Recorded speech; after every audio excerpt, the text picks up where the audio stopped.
I had an amazing August. Hi, my name is Jeanette, and I want to thank you for joining me on the channel Jane Reads. So today I'm going to talk about all the books that I read in the month of August. So these are the books that I have physically, and then I read 2 on my Kindle. I had an amazing month. I read a total of 14 books, and 12 of those 14 books were romantic suspense, mystery, or a cozy mystery. Like they were all had some sort of suspense in them. Only 2 of them did not. One was a historical fiction, well, a dual timeline, so historical and contemporary, and one is an allegory. I think that's where it's going to go. I mean, it is what it is. Okay. So at the very beginning of August, I was co-hosting the Olympics Readathon with Holly from Lovely Day with Holly. So in the month of August, I read 2 books for that readathon. I read 3 for that readathon, but in August it was 2 books. And I did a reading vlog on those books. So those 2 books were The Gold Digger by Liz Tolsma and Unknown Threat by Lynn Blackburn. So I will link their reading vlog below, and you can watch that for my full thoughts on them. I also co-hosted the Keep Me in Suspense Readathon for the month of August with Caitlin from Chronicles of a Book Nerd and Amanda from Book Lover Amanda. And so because of the Keep Me in Suspense Readathon, I was trying to read all suspense throughout the month. And as I said, I succeeded fairly well. And out of the 14 books that I read in August, 6 of them were 5-star. Was it 6? Yes, 6 of them were 5 stars and 3 of them were 4 stars. So I had a fairly good month. Okay, so very quickly, I'm going to go through the books that I read for the Keep Me in Suspense Readathon prompts. There were 5 prompts. So the first prompt was Partner in Solving Crime, a book from a favorite author. So for that, I read Under Fire by Lynn Blackburn because I really enjoy Lynn Blackburn. I had read her Dive Team series and I absolutely loved it. She was quickly a favorite author. Okay, then for prompt number 2, Race Against Time, a book under 250 pages. So for that one, I read Missing Mabel by Nancy Mehl. This is 249 pages. It's the only book that I have. No, wait. I could count this one, Hinds Feed on High Places by Hannah Hurnard, because this one is 156 pages. 46 pages, I can't read. So that one could count, but that's not a suspense or mystery. Okay, then prompt number 3 is Rookie Officer, a first book in a series. And for that, I read Unknown Threat by Lynn Blackburn. So this is the first book that goes with the Under Fire book, and you'll see why I read this one in a minute. Okay, then prompt number 4 is Call for Backup, a friend recommendation. And for that one, I read The Gold Digger by Liz Tolsma. This was recommended to me by my mom. She read it, really enjoyed it, so this was loaned to me by my mom. I read it for the Olympics Readathon, so my thoughts are in that vlog.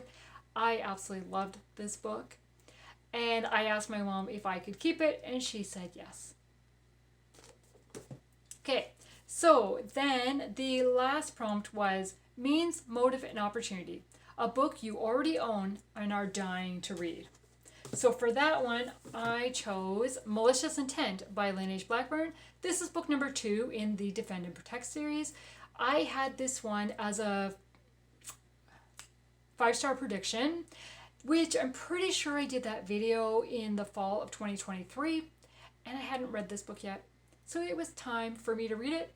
So yes, I completed the Dive Team investigation, not Dive Team, that's her other series. I completed the Defend and Protect series for this readathon. So 3 of my 5 books were part of the series. Okay, so Now I'm going to go through each book I read and kind of tell you my thoughts about them and whether I recommend them or not. But I need to find my notes. Okay.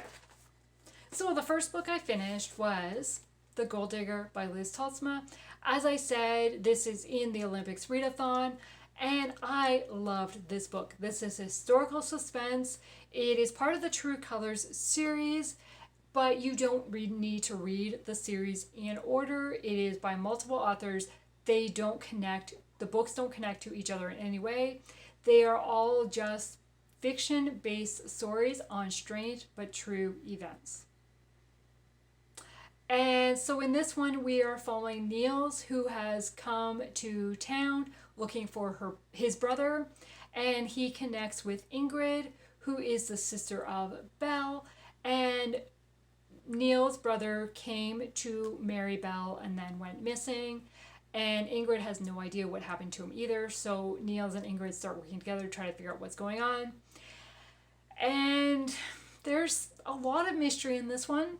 There is romance happening in this one, and there are like deaths that happen in this one, kind of horrible stuff that happens to a couple men, but it's not described on scene, but you have an idea on page, but you have an idea of what happened. And then the ending was like, wait, what? Like, but then you had to read the author's note to find out why it ended that way. And it ended that way because that's the way it's ended in history. So I absolutely loved this book. This was my first read from this author, and I will definitely be reading more by her. Okay, then I dived into, I gotta stop using the word dive. I'm gonna get mixed up with her other series. The Defend and Protect series by Lynn Blackburn. So book number 1 is Unknown Threat. Book number 2 is Malicious Intent, and book number 3 is Under Fire. So in this series, we are following a Secret Service team who is in Raleigh, North Carolina, and they are not actively, especially in book 1, they're not actively protecting anybody. They're doing their other Secret Service duties. And so I learned a lot about the Secret Service that I didn't really know, which was kind of interesting to me, what they do when they're not actively protecting somebody. And in this one, the Secret Service team is being targeted. There's a couple of people that are being killed and a couple that are being injured. So the FBI gets involved, and Faith starts leading up this FBI investigation to try to figure out what's going on to help the Secret Service team. And there's a possible romance that blooms between an FBI agent and a Secret Service agent. And I really liked it. But there was like kind of blocks in their way due to past history, like personal history for them. And I was fully invested. But I really enjoyed the banter between them especially, but also the team, and how this Secret Service team is friends outside of the office and just love to like support each other but also tease one another. And so in the reading vlog, I said this was a 4.5 stars, but the more I thought about it and the more time I spent with the characters in further books, I think this is a 5-star book for me. I really enjoyed this one because these are definitely my favorite characters of the series. Okay, then Malicious Intent. As I said, this was a 5-star prediction for me because usually books number 2 of a series are usually my favorite of the series because I've already got to know the characters a little bit more and I just feel closer to them usually in book 2. Well, this was not a 5-star for me, but it was a 4-star. I did really enjoy it. I just didn't connect as much. I liked the characters with it and the mystery that was going on. It just wasn't a favorite, but it is a second chance romance story. The 2 characters that we are following, one is part of the Secret Service team, and the 2 characters that we're following were childhood sweethearts, and then something happened and they separated, and now they're back together. Like, they reconnect under very like trying circumstances, and can they like are the feelings still there that were there prior to, and can they get past what happened in the past and move forward? So I liked it. I just wasn't as invested in it as I was in book number 1. And then book number 3 is Under Fire. This one features 2 of the Secret Service agents that we have met. In books 1 and 2, there's kind of, through books 1 and 2, you know that there's past history with these 2 characters, but you don't know what that story was. And now you get to find it throughout, like you get to learn what their past history is. The only issue I had with this one is some of the things that are being described, and then it's kind of like flashbacks or took place during books 1 and 2, but through reading books 1 and 2, it was like, what? That character was doing that during them? What? Like, it didn't seem like it fit a bit, but the mystery, the like kind of the case that's happening, I was invested in it. So this was a 4-star for me as well. I do recommend this series because I really like the friend groups. And the one thing that Lynn Blackburn has done so well is in each of these 3 books, she brings in characters from her Dive Team Investigation series, which I just absolutely loved. And then they make appearance, like they're mentioned and make appearances throughout, and they're actually involved in a couple of the books. I loved that. I love carrying over characters that we've seen before. Okay, then I read Attracted to Fire by DiAnn Mills. This was a reread for me. I originally read it back probably 2012, maybe it was released in 2011. And funny enough that we're also following Secret Service agents in this one. But these guys are actively protecting the vice president's daughter in this one. They have taken her to this ranch in Texas because not only does she have her own issues she's dealing with and trying to work through, but she also has threats on her life. And so they're trying to keep her away, kind of hidden away from reporters and stuff. And so we've got this team of agents working together.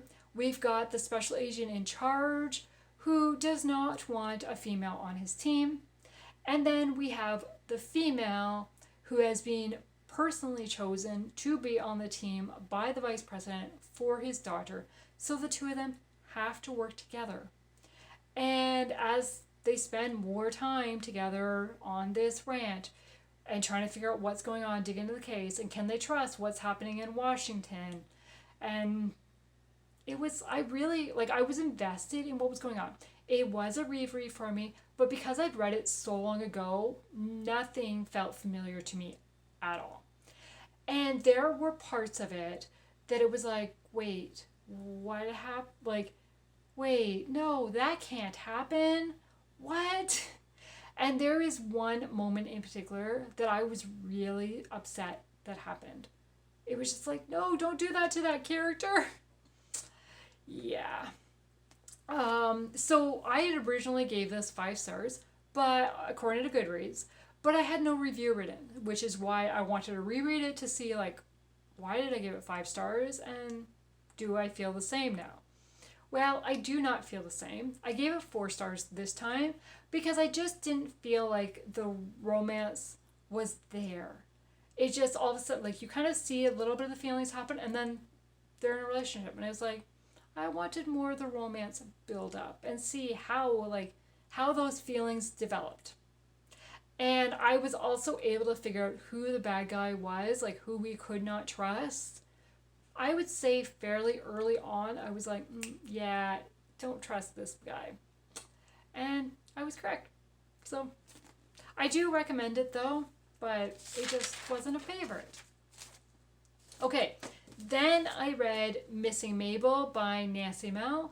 This is book 1 of the Curl Up and Die series. It is a cozy mystery.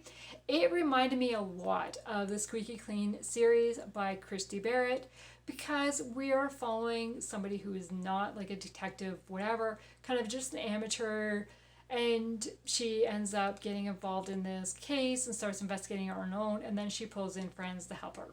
So we are following, what's her name?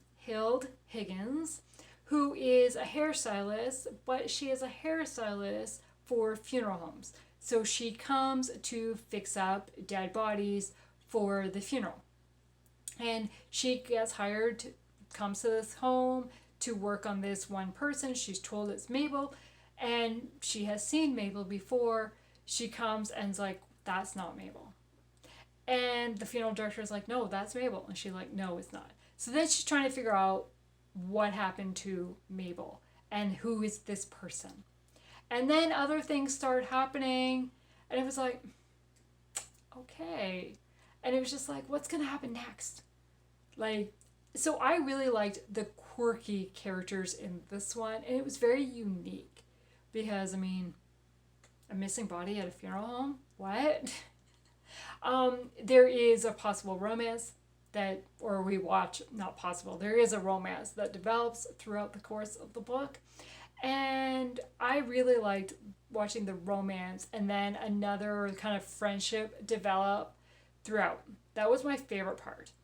The mystery, what I didn't like about this is everything happens and then all of a sudden Hilda's like, you know, you're 70%, 80% throughout the book, and Hilda's like, I know what happened. And then all of a sudden she's telling them everything, like kind of recapping everything that's happened in that month since she said, I know what happened. I don't know what the actual time period was. And it was like, I want to see that, not just be told the recap. So that really annoyed me when that happened. It was like, wait, what? Yeah. I do plan on continuing the series though, because from my understanding, from looking at what books 2 and 3 are about, that we are following the Hild and her love interest throughout. So, and kind of the same characters again that stumble over, you know, another case comes across their laps. And yeah, I like that. Okay. Then I read on my Kindle Saltwater Cowboy by Christy Barritt. This is book number 1 of the Saltwater Cowboys series. And this one is set on an island in North Carolina. It's like a wild horse sanctuary island with very few people live there. And Levi is a police officer on this island who is also responsible for the wild horses to make sure that like they're left to be wild and people aren't doing anything to them, things like that. And he stumbles across a body on the beach and finds out that that body is breathing, so gets medical help. That person turns out to be Dani, who has been shot, but then she has no memory of how, like, who shot her, how she got here. Like, so then they're trying to figure out who she is, where she came from, etc. And I really liked, again, the friendship group that we are seeing. Levi's sister ends up kind of taking Dani in and befriending her, but a lot of the people that Levi works with and the friends kind of welcome her in and are trying to help her kind of feel comfortable, because, I mean, she's very unsettled because she has no idea who she is. And then as they start digging up a little bit more, it's like, is she on the right side of the law or was she on the wrong side of the law, and what's going on? So I did like the mystery of this, but I really liked the friendships and the setting. I loved the setting of this book. I do plan on continuing the series to see what's going to happen on this island because the setting's my favorite. And I know in typical Christy Barritt fashion, I know that characters we've met in book 1 will continue to the next few books. And with the sister in particular, there is a character who I expect will be a love interest, and I want to know what's going to happen there. So this was a 3-star book for me because the romance just fell flat for me. It just felt inappropriate because Dani doesn't know who she is. And yet there's a romance relationship building. Yeah, I didn't like that. Okay, then I read Hinds' Feet on High Places by Hannah Hurnard. Or I finished. I read this in between reading everything else. And so I was reading this because Krista from Books and Jazz was doing a read along. And I was like, okay, this is a book that I've heard a lot about, but I never really knew a lot about. And so when she announced the read along, I'm like, okay, I'm going to get a copy and I'm going to read it with her because otherwise I probably won't read it. And so I am glad I did that. I'm glad I got this copy because this copy is beautiful. It has wonderful illustrations inside it. It is an allegory, so a fiction-based allegory, and basically we're following Much Afraid, who is is turning to the Good Shepherd and wants to get to the high places, but doesn't feel worthy or that she can get there on her own. And so the Good Shepherd gives her 2 guides to help her, sorrow and suffering, and they're going through valleys and mountains and valleys and try to get to the high places. And at first, when I was reading this, I don't do allegory. I don't do like fantasy and stuff because I can't picture it. I don't understand. I feel very confused. This is why I need real life, literal things. And so my mind just doesn't work very well with allegory. I was so lost on so many things. And when I thought was it going on, and then I was like, wait, that doesn't make sense. Like, what if? So I am so glad that I watched the live shows or the replays of the ones that I had to miss. And I am so glad because there is one point in particular where something happens throughout this. And I was like, wait, what? Like, so that, okay, I understood. I thought I understood kind of where she was, what was going on. And then something else happened and I was like, wait, that doesn't make any sense. Like, what? And then watching the live show and the discussion about it, I was like, okay. Because they had a different perspective of it and made me think about something. I'm like, oh, okay, I'm with you now. Because at first I was like, well, the Good Shepherd is portraying God, but then he leaves Much Afraid and doesn't help her, and she has to like yell for him to come and help. And I'm just like, what? No, like God is there with us, and yes, we're to call out to him, but he's also there. Like, he doesn't leave us. And then it was like, there's something else that I'm not gonna reveal what happens. But I'm just like, oh, okay, that makes so much more sense than what I was picturing. Because I was like, well, I am going to. I mean, it's an older book. So in my head, it was, she had gone to heaven. And all of a sudden, she was coming back to Earth. And I was like, wait, we're not reincarnated. What? Like, no, but it wasn't like she hadn't got to heaven. And I was just like, okay, that makes so much more sense than what I was thinking. So I gave it 3 stars, 3.5, somewhere around there. I haven't actually written my review yet. Maybe by the time the video goes up, I will have written it. But because I was very confused on some of it. But there are some really beautiful moments throughout it as well that maybe got me thinking, like, yes, like this is what God does for us and helps us. And then there is a name change that happens for Much Afraid and her companions, and it just made so much more sense to me. And I was just like, this is beautiful, and this edition is beautiful. And as I said, I would have never read it if it wasn't for that read along. So thank you, Krista, for the prompt. Okay, then I binged the If I Run series. So this was a reread for me because I had originally read If I Run when it was first released, and then I reread it when If I'm Found was released. So this was my 3rd time reading book number 1, only my 2nd time for books 2 and 3. And so in this one, we are following Casey, who comes across her best friend who has been murdered, and she is concerned that she is going to be framed for the murder, and so she goes on the run. Is she just paranoid, or is someone trying to frame her for the murder? The thing I really enjoyed about Casey as a person is she is on the run, trying to stay hidden and under the radar. Yet when she starts seeing things that don't seem right, she starts investigating it and does everything she can to help the person that she feels is being wronged at the time, even if it could jeopardize her hidden identity and what's going on, her safety.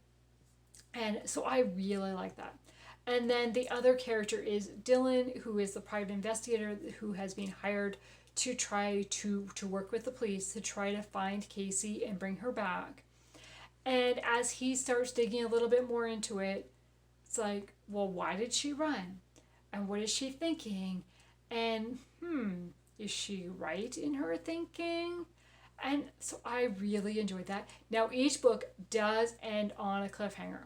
So if you're going to read this series, make sure you have the other books so that you can keep going, because you're going to want to keep going to know what happens. And this was all 3 5 stars for me. I absolutely loved this. There is romance that happens, particularly in book 3, If I Live. So book 1 is If I Run, book 2 is If I'm Found, and book 3 is If I Live. And especially book 3 has a lot of high stakes moments, because just like the title says, if I live, is Casey going to live through this? What is going on? So yeah, I highly recommend this series. I really enjoyed it. Okay, then I returned to my Kindle and read A Token of Love by Carrie Turansky. This is a dual timeline, and I had an advanced reader copy from the author. And this one releases September 3rd, so it is already out now by the time you're watching this. And it is set in London, England in 1885 and 2023. So we are following Lillian in the historical time period. She is trying to find her niece, who had been left at a fondling home by her sister when she was a baby, like when the niece was a baby, and because of circumstances that were going on.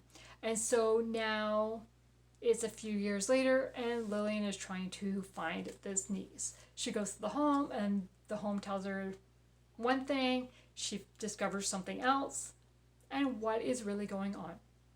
She connects with Matthew, who is a journalist, and they start investigating what is happening. Then in the present day timeline, we have Janelle, who is the acting director at the Fondling Home Museum, and she meets Jonas, who is a filmmaker who is going to make a film for a fundraising gala that the Fondling Home Museum is doing. And throughout their kind of preparing for this film and figuring out what to do, they come across this possible story that happened in the late 1800s with the home, and kind of a mystery, like, why is Janelle just learning about this now, and is this really true? So the one thing about this book to be aware of is it does mention human trafficking, or does deal with human trafficking. So human trafficking was happening in the 1885 storyline, and was the niece involved in it?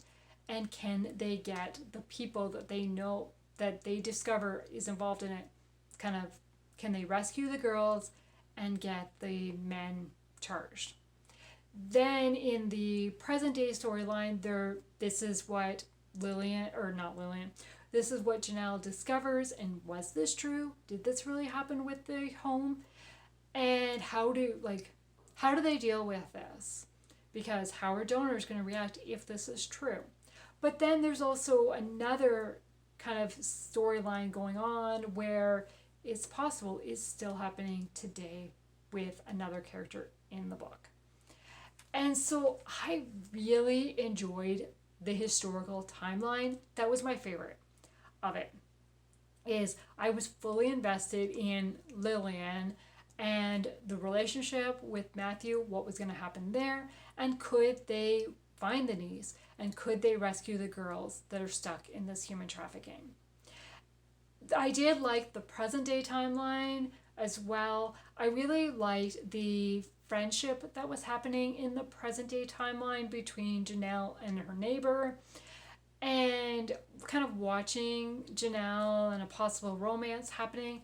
I just didn't connect with the present day as much as I did the historical.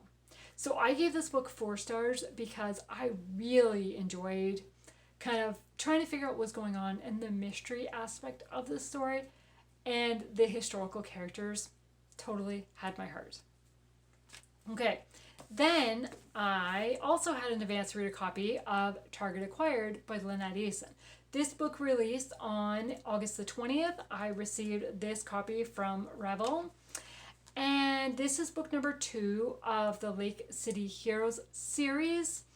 We are following Kenzie and Cole, who are members of the SWAT team. We did meet them in book number 1.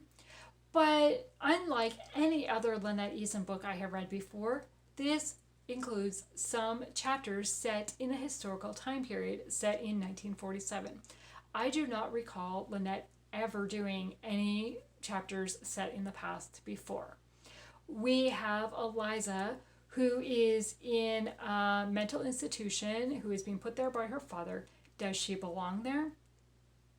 And what is going on?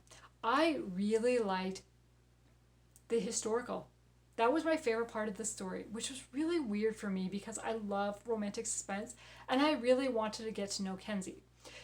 Kenzie is the only female on an all-male SWAT team. She is the medic for the team, and I really enjoyed following kind of them getting called to places and what was going to happen, like kind of them doing their job. There is one male on the team who is very against having Kenzie on the team, but the rest of the team has befriended her, accepted her as a team member. But there was a lot of mention about her having to prove herself and be the only female and the fight, and all really because of one character. And then Kenzie is being targeted. There is a number of incidents happening. And so I did like that. Like I was fully invested, like figuring out, okay, so I was suspecting everybody. And then there was this one guy that ends up on the page, and it was like, that's the person. And it turned out that was the person. Thank you, Jeanette. And so, but I really like the historical and the present day do connect. We know very early on kind of who the historical person, like who they are in relation to Kenzie and Cole. And so, but it was like there's things revealed in the present day. It was like, okay, we know what's going to happen to this character in the historical, but how do we get from here to here? So that is why I was very interested in the historical, because I wanted to know what happened to get her from this situation to what we know from the present day. I didn't really connect with the romance in it. I don't know. I just did not connect with it. I don't know how to describe that. There is a lot of characters mentioned in this one, and I really appreciated that in the very beginning of the book there is a cast of characters list of who everybody is and kind of their roles or their relationship to certain people. I really liked that because that was very helpful. But at times there was still like, wait, what? I had to remind myself who that person was. So yes, I gave this one 3.5 stars because while I enjoyed it, I just wasn't fully into it. Okay, and then the last book I read this month was The Way of the Brave by Susan May Warren. This is book number 1 of the Global Search and Rescue series. So we are following Orion Starr, who is a former pararescue jumper and who was injured in Afghanistan. He has come out of rehabilitation, and Hamilton Jones is trying to recruit him for his security company or rescue company, something. Yeah, I should know, but I don't really know. And so then we are following Jenny, who was a CIA profiler who met Orion in Afghanistan, was involved in that incident that happened, but Orion doesn't know Jenny's involvement. They just developed a friendship during that time. Jenny is now, I think, a therapist, but I'm not 100% sure on that. Again, I should know, but their personal jobs weren't really the active part of this story. So basically, Jenny and two girlfriends are climbing up Denali in Alaska. And then they're with a guide and a few other people. They get separated, and Orion, Jake, and Hamilton end up going to try to find them and rescue them. And so the thing I didn't like about this book is, one, there is so much snow. So much snow. We are somewhere, it says prime Denali climbing season. So it is somewhere between the periods of April and July. I don't know exactly when. And I even had to look up, I had to Google what is prime Denali climbing season. And so let's say this happens in June. There are avalanches happening.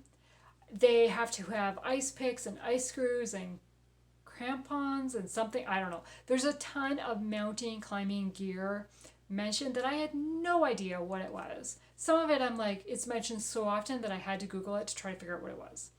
So not only is that totally out of my element, I also think people who are going to be climbing mountains with ice and snow and like basically risking their lives are crazy. Sorry, that's my opinion. I'm not going to do that. But I'm just, yeah. And so there are so many close calls that happens in this book. So many. And I was like, what is going to happen? So what I really did like about this was the characters. And kind of, so Orion has feelings for Jenny. And what's going to happen there? Jenny wants to keep her distance from Orion due to the secret that she's keeping from him. And she doesn't feel that he could ever forgive her for what she knows her involvement of the incident. And so, but Jenny and the other two girlfriends have a lovely relationship. And I liked seeing that friendship. I also liked seeing the three guys interact. And I liked how brave they were all strong characters and very brave. And there is another romance that kind of possibly happening, I expect, further in the rest of the series. But there was also moments that I felt like it was the physical intimacy between characters, or I don't know about intimacy, but there was some things that just went a little bit too far for what I was comfortable with. Now, like, nothing really crosses the line, but it comes awfully close. There is one point near the end of the book that I was like, what am I reading? What? Yeah. But there is also a lot of faith talk between the characters in this book. There are a few Christians and there are a few who are not. And as they're dealing with tragedies and challenges and really like these close calls, was like, what is going on, right? Like, so why does, like, God is going to protect us, or why does God allow bad things to happen? And so there was a lot of discussions like that. The quote that I wrote down is, God doesn't guarantee that we won't have trouble, but he does say that he is with us in our suffering. And ultimately, he has a plan that, despite the hurt, can be used for our good. So I really enjoyed the faith discussions in this one. Now, this book does end on a cliffhanger. And it was like, what is going to happen next? So I will definitely be picking up book number 2. I only gave this one 3 stars, really because of the setting. And so many terms were used that I had no idea. Like, I didn't, yeah. That is what turned me off from this book. The characters were great. So I'm hoping book 2 is a different setting. maybe not in snowy Alaska. We'll see what happens, because a lot of these characters are from Minnesota. And so I don't think Minnesota has snow in June or July. I don't think so, but we'll see. Okay, so those are all the books that I read in the month of August. As I said, I had an amazing reading month. I read a lot of suspense, which is what I wanted to do. So, what was your favorite book from the month of August? I binge read 2 series this month, which I absolutely love, because I love to binge series that I have people I have met and keep with those characters. So let's chat in the comments below. I want to thank you for taking the time to watch this video today, and I hope you have a great day.